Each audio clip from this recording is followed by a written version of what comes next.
Magandang araw kaibigan! Tuloy po kayo sa Felicidad's Channel. Sa mga kwento ng buhay at pag-ibig na hinalukay sa natatagong baul ni Felicidad. Pero bago po tayo magpatuloy, huwag niyo pong kalilimutan na i-like ang video, i-subscribe ang channel, at i-click ang notification bell para lagi kayong updated sa mga parating pa na upload.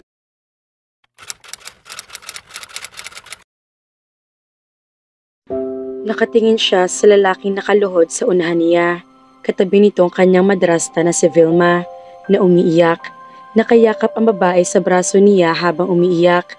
Siya ang palaging nilalapitan ng babae sa tuwing nagkakaroon ng aberya dahil sa matanda ng daddy niya. Si Vilma ang ikatlong asawa ng kanyang ama.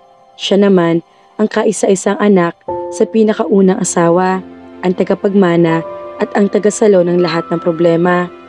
Ang maging isang Rear Cedric Villa del Rey ay hindi madali. Hindi niya naranasan na maging bata. Ang maging masaya, kinailangan niya maging matured sa murang edad pa lamang. Matanda na ang daddy niya na nakapag-asawa at ngayon ay 80 nang matanda at siya ay 32 pa lamang. Sinanay niya ang maging matigas, mayabang, bossy, hindi siya masalitang tao at higit sa lahat makamandag ang kanyang kagandahang lalaki. Wala siyang awa, sanay siyang pumatay ng tao, makapangyarihan, nagmamay-ari ng legal at illegal na negosyo sa iba't ibang bansa. Marami siyang pag-aaring club na may nagsasayaw na hubad na babae.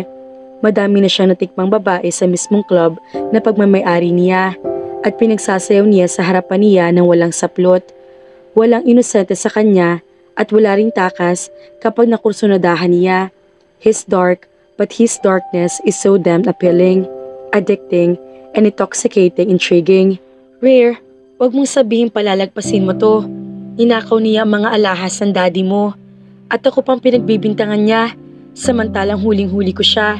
Patuloy sa pag-iyak ang madrasta niyang matanda lang sa kanya ng 4 na taon. Ang tinutukoy nito ay si Galicano na ngayon ipinapabugbog na nga niya. Leave this to me, Vilma. Ako ang bahala sa kanya at pagbabayarin ko siya. Sambit niya sa babae. Lalong yumakap sa braso niya ang babae at sumisigok na sinandal ang pisngi sa braso niya. Turuan mo siya ng leksyon, iyong hindi niya makakalimutan. Mariin ang utos niya sa mga tauhan bago niya talikuran ang mga iyon. Naglakad siya pabalik sa mansyon habang malalaki naman ang hakbang ng babae na pilit at sumasabay sa kanya. Kunot ang noo niya at nag-iisip siya. Matanda na talagang ama niya at wala nang pakialam sa mundo. Kung saan-saan na lang inilalagay ang jewelry box at mga bundle ng pera. O siguro, ganoon na talaga sila kayaman para maglustay ng basta lang ang daddy niya. Wala na nga yung inaatupag kung hindi maglayas at mag-enjoy habang siya ay araw-araw na hindi magkanda-ugaga sa lahat ng negosyo. Kaya lang hinahayaan naman niya kasi kahit nabihira na sila magkatagpo ay ang ama lang niyang kaisa-isa niyang mahal sa mundo at wala nang iba pa. Naniniwala ka ba sa lalaking yun, Rare? Bakit ko naman nanakawin ng mga alahas ng sarili kong asawa? Palatak ng babae sa tabi niya. Hindi, maikling sagot niya na hindi man lang ito tinapunan ng tingin. Mas maniniwala siya kay Vilma kaysa sa bodyguard ng babae. Of course, he'll choose her over anybody because she's his stepmother. Dangan nga lang at walang CCTV sa loob ng kwarto kaya hindi niya alam. But she has a point. Alam naman niyang mahal nitong ama niya at hinahayaan lang nga na kahit sobrang tanda na, inambababae pa. Nakita niyang matanda na nakatayo sa may di kalayuan kaya napatitig siya roon. His old man looked so disgusted. He will not even wonder. Mabait ang ama niya, hindi katulad niya na barumbado. He's a fighter because he was once a victim of harassment and almost died because of it.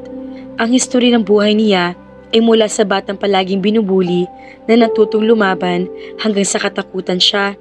It was better that way. For him, life is a battlefield. Mabait siya, talo siya. That's his saying, the saying of Rear Cedric Villa del Rey or the man known as Rare. 150,000 pesos ang kailangan mo para sa panganganak ng nanay mong 40 anyos iha.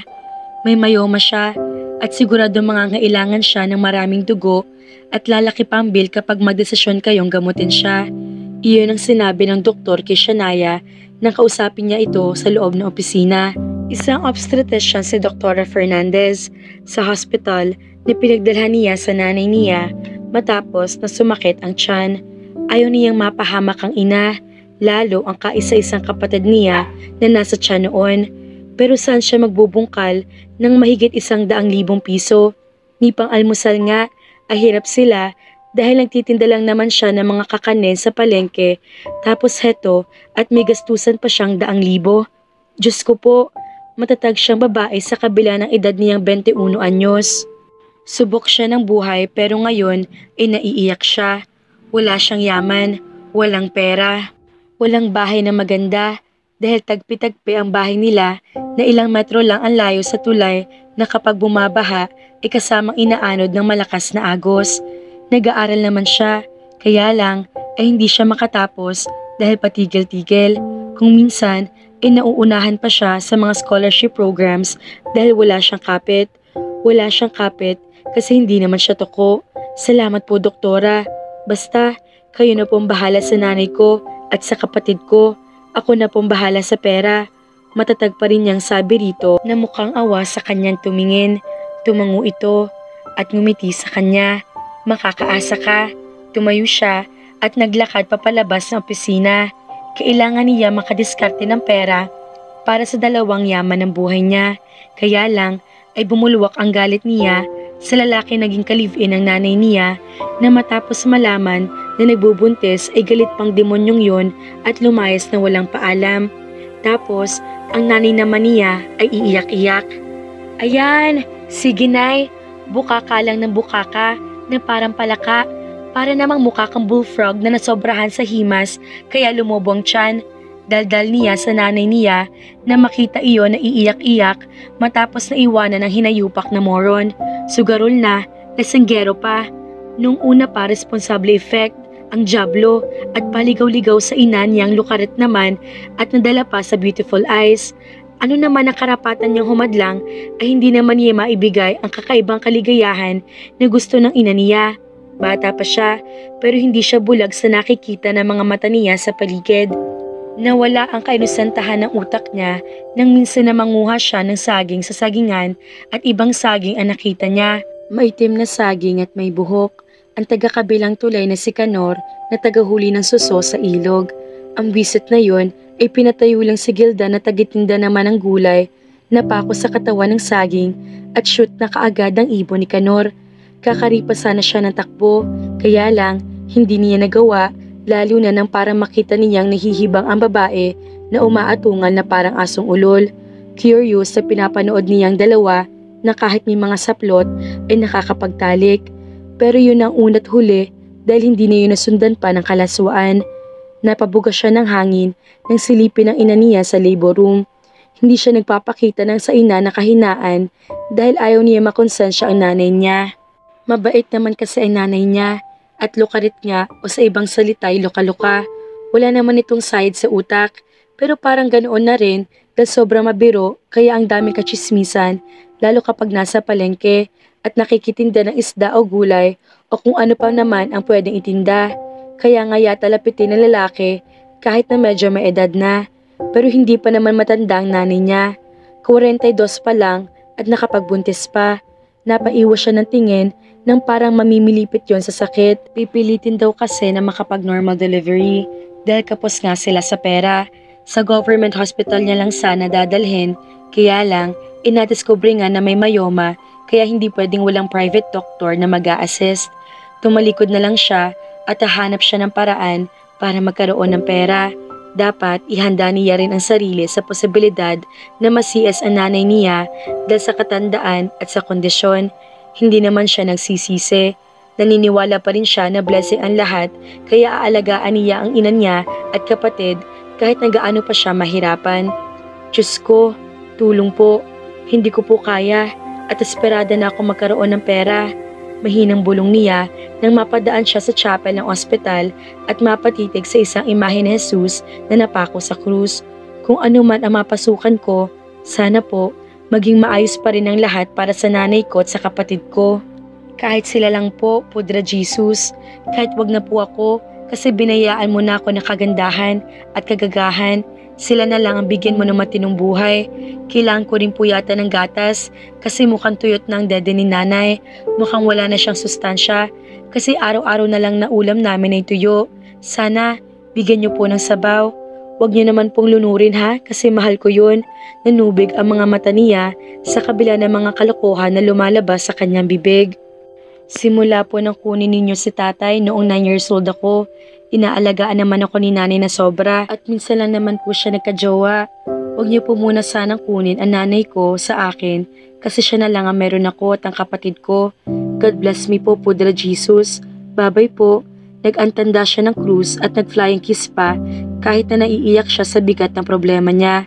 Naniniwala siya na may paraan pa at naniniwala siya na mapupunta siya sa tamang daan. Iyong positivity ng isang Shania na kahit nahikaho sa buhay, swerte pa rin niyang itinuturing ang sarili niya dahil sa paborito niyang kasabihan na habang may buhay, may pag-asa. Tuloy-tuloy si Shania sa tagpi-tagping bahay ng kanyang tiyahin sa isang remote area sa Maynila. Naabutan niya nakahilata ang babae sa upuang kahoy at nakabika na parang isa ring palaka. Diyos mo naman, Tiyang Sitang, mahiya naman kayo.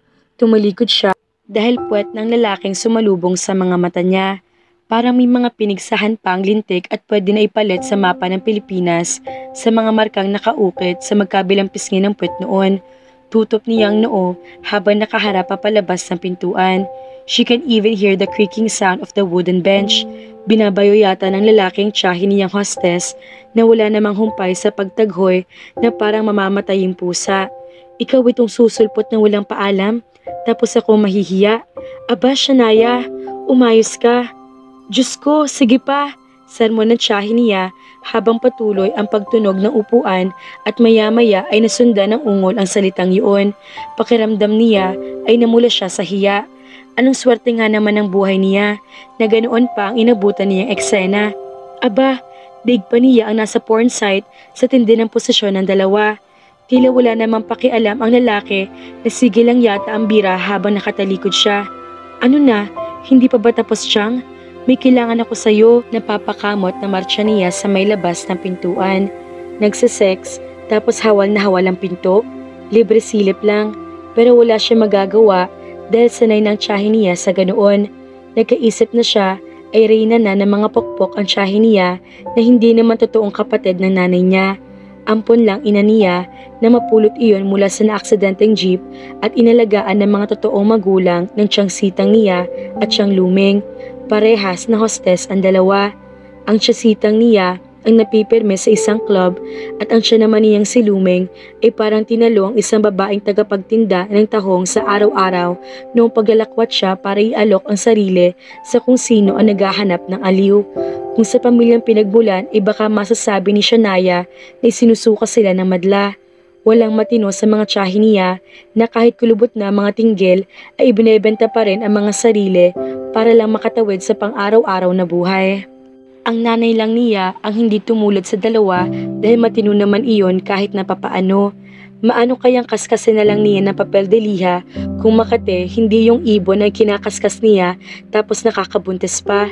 Huwag kang maingay at nasisibol ako, sabi pa ni Sitang kaya nairolyo ni Shania mga mata. Anong nasisibol? Tae lang na hindi lumalabas? Hindi niya alam kasi wala naman siyang alam sa pakikipagtalik. Inosente siyang totoo kahit na ba napapalibutan siya ng mga taong makakate. Wala kasi siyang pakialam sa mundo dahil busy siya sa mga pwede mapagkakakitaan katulad ng paglalabada para may pambaon sa eskwela at pangkain nila mag-ina. At sigurado magagalit ang nanay niya kapag nalaman na pumunta siya sa tiyahin niya. Kaya nga pilit siya nung itinira sa may distansya dahil ayaw ng ina niya na mamulat ang mga mata niya sa mundong ginagalawa ng mga hostess niyang tiyahin. But now, she has no choice. Hindi naman siya mag-hostess. Magtatanong lang siya na baka may maitutulong naman ang dalawang kapatid ng nanay niya sa panganganak noon. Humakbang siya papalayo ng kaunti para huwag masibol ang tiyahin niya. Natakpan niya ang mga tainga ng parehas na umatungal ang dalawa. Lumayo pa siya at naupo sa mailalim ng punong bayabas. As much as possible, she was trying to calm down. Ayaw niyang iniisip ang problema, pero kapag sumasagi sa utak niya na buhay ng nanay at kapatid niya ang nakataya, naiiyak siya. Matatag siyang babae at pinatatag siya ng panahon. Bata pa lang, natuto na siyang kumayod para sa kanila mag-ina at hindi niya iyon pababayaan, lalo pa ngayon na medyo may edad na. Napalingon si Shania nang marinig na parang lumabas na ang lalaki at nagsisinturon pang damuho sa may pintuan. Napatanga iyon sa kanya at kaagad na hinagot siya ng tingin sa kangumisit kumindat. Naku, sigurado kapag nagkita ulit sila ng lalaki ay puwet nitong maaalala niya na mukhang tinataka ng mapa. Pairap niyang inismiran ang lalaki at ibinaling ang tingin sa ibang bagay. Ano nang tiyahin niya? Pipili na lang ng lalaki bukod sa may mapa na ang pangit pa at ang tanda. Parehas na ang dalawa na mukhang 2 dekada na lang ay papasok na sa nicho. Shania, tawag na ng tiyahin niya kapag luming ulit siya sa may pintuan. Nakita niya naghaharutan pa muna ang dalawa habang pakapakapa ang lintik na meron sa kulubot at tinggil ang tiyahin niya. Ano na ba? Naitirik niya mga mata ng parang teenager na humahagikik ang matandang babae. Tinalo pa siya sa kalandian. Tiyang, bilis na nga. Naiinis sa padyak niya. Umismid pa ang babae at saka ibinaba ang palda. Nagpalda pa, wala rin namang tinakpan. Ano bang problema mong bata ka? At napasugod ka pa sa kalagitnaan na pagpapasarap ko. Baling na nito sa kanya matapos na ipinagtulakan ang lalaki papaalis. Lumapit na sa kanyang tiyahin na naupo sa may tabi niya. Si nanay, sagot naman niya. Manganganak na at malaking perang kailangan ko, she added wordly. Natural, alam mo naman na magastos manganak. Buti ako ay menopause na. Anito na pinagmamasdan ang mukha niya. Tiyang, baka naman may alam kang mauutangan ng 150,000. Tumulis ang mga labi ni Shania pero napahawak ang matandang babae sa upuang kahoy na para bang mahuhulog ito sa kinauupuan. Bakit naman ang mahal? Ginto bang gunting na igugupit sa puwerta ni Sonia? Hindi, Tiyang, may mayoma si nanay. Kailangan niya ng maraming dugo kapag nanganak siya. Kung ipipilit niya magnormal, hindi ko alam kapag cesarean, baka mas mahal pa. Tulungan mo ko, Tiyang. Baka naman may alam kang mauutangan ko. Hinawakan niya ito sa braso. Kita niya ang awa sa mga mata ni Sitang pero umiling ito. Ano iko-collateral mo? Lahat ng utang ngayon ay dapat na may nakaprenda. Wala naman tayong yaman. Kaluluwa lang at puri ang pwede nating isanla. Ayoko naman isanla mong iyo. Mabuti sana kung may tatanggap pa sa akin para sa ganyang halaga. Kaya lang kahit na yata bumuka ka pa ako sa harap ng customer, hindi ako pa uutangin ng 150,000. 150,000, oo. Napahagikik siya sa kalokohan ng tita niya. Nasaan ang ospital? Bakit hindi pa biyakin? Tumingin ulit sa kanya ang babae. Nasa private na ospital, Tiyang, sa Santa Felicia Medical Hospital. Nagli-labor. Hindi nga ako nagpapakita kasi umiiyak kapag nakikita ko. Binigyan niya pa rin ako ng pasanin. Kaagad na parang naluha siya. Hindi naman niya iyon iniisip. Kulang pa yon nakabayaran sa 9 na buwang pagdadala ng nanay niya sa kanya sa loob ng tiyan noon at sa pag-aalaga sa kanya noong bata pa siya para umabot siya ngayon ng 20 anyos na wala ni gahiblang galos. Pupuntahan ko at babantayan ko. Iyon na lang ang maitutulong ko, Shania. Wala naman akong pera. Kita mo naman na kahit saan na lang ay tumitihaya ako para nga may makain sa araw-araw. Wala naman akong alam na mauutangan. Si Mamang Lucreta sana. Kaya lang, ayoko. Dahil sa ganda mong yan na kahit lumang damit mo, idinaig mo ang kantadang isinumpa sa Encantasia. Hindi ka noon pakakawalan. Sigurado, mawawalang kainosentahan mo. Sinilip nito ang mukha niya. Wala ka pang boyfriend? Umiling siya. Wala, Tiyang. Uunahin ko pa ba yan? Ay busy ako sa paghahanap ng pambaon sa eskwela at sa pang-araw-araw namin ni nanay. Hindi ko nga alam kung papaano. Ayoko sana na itira ang kapatid kong baby sa may gilid ng tulay dahil delikado kapag tumataas ang tubig. Kaya lang, saan naman ako kahanap ng pang-upo sa magandang apartment? Studio type, 4,000 kaagad. Paano pa? Hindi naman ako makapag full-time yaya kasi nag-aaral ako at ang susungit pa ng mga amo ko. Pinagsaselosa na ako parati ng amo kong babae. Ay huwag talaga, baka mamaya ay gahasain ka pa at ikaw pa ang mabaliktad sa huli. Napatitig siya sa mukha ng tiyahin niya. Desperada na talaga siya at kailangan niya ng pera. Chang, saan makikita ang mamalokreta mo? Biglang napatayo ang matandang babae at pinakatitigan siya. Diyos mo, Shania. Huwag mong babalakin ang balak mo. Mapapatay ako ni Sonia kapag pumasok ang pokpok. Huwag ka nang gumaya sa amin ni Luming na mga uwak na mababang lipad. Sermon nito sa kanya. Ito naman ang gusto niya sa mga ito. Palagi lang na binibirong ina niya na ibebenta siya sa club pero sa loob naman ay hindi iyon totoo.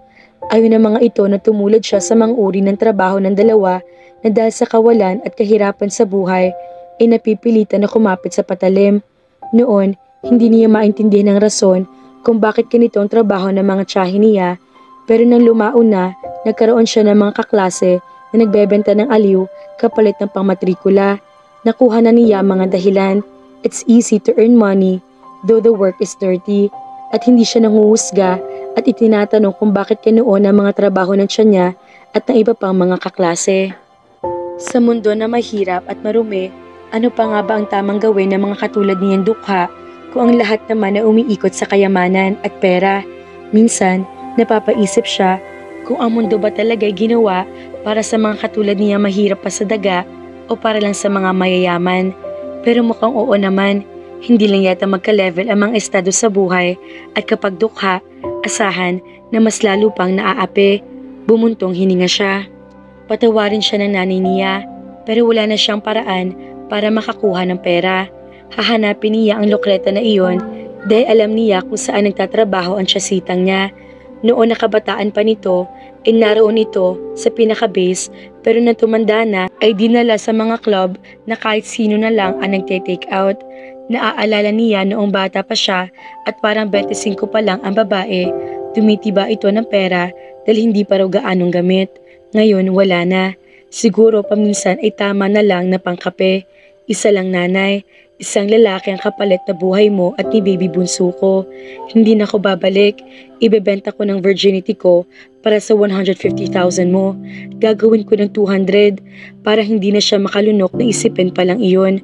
Kung kapalit na kaligtasan ng mga mahal niya ay ang pagbukaka niya sa loob ng 3 araw o 1 linggo man, papayag na siya.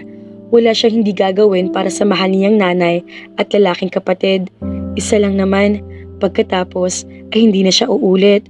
Kung darating man ang araw na makapangasawa siya at isumbat sa kanya na hindi na siya virgin, at least may maganda siyang rason. Hindi naman niya basta ginawa lang para sa sarili niya. Magkano bang kailangan niya talaga? Bukod sa ganoong halaga ng pera, may maibibigay naman daw ang PCSO na 7,000, kaya lang kapag nanganak na ang nanay niya, sigurado sakalang siya pwedeng pumila roon sa PCSO. Chang, ikaw ang magbantay kay nanay. Huwag mong iiwan ha. Basta, kung anong sabihin ng doktor, oo ka lang ng oo at ako nang bahala sa pera. She's determined and no one could even stop her. Kahit na nagmamakaawa niyang pure ay hindi niya papansinin. Teka, saan ka kukuha siya, Naya? Takbong habol tanong ng tiyahin sa kanya pero halos tumakbo siya papaalis. Hahanapin niya ang mamalokreta ng tiyangsitang niya bago pa magbagong isip niya. Basta, huwag mong pabayaan si Nanet ang baby bunso ko ha. Kumaway siya sa tiyahin na nakahabol sa kanya ng tingin. Napaluha siya pero mas matatag pa siya kaysa sa Statue of Liberty and determination niya. Hindi siya pwede magpaalam dahil hindi papayag ang babae. Isasekreto na lang niya at siya lang ang makakaalam at ang lokreta na iyon at ang lalaki makakabili sa kanya. Presyong pang 200,000. Take it or leave it. Kawawa naman si Shania mga kafelisidad. No choice siya kung hindi ibenta ang sarili para sa kanyang mahal sa buhay. Sino naman kaya ang napakaswerte makakabili sa kanya? Maging maayos kaya ang mapapagtrabahuhan niya? O mas lalo pang malaking problema ang kahaharapin niya? Kaya naman, abangan!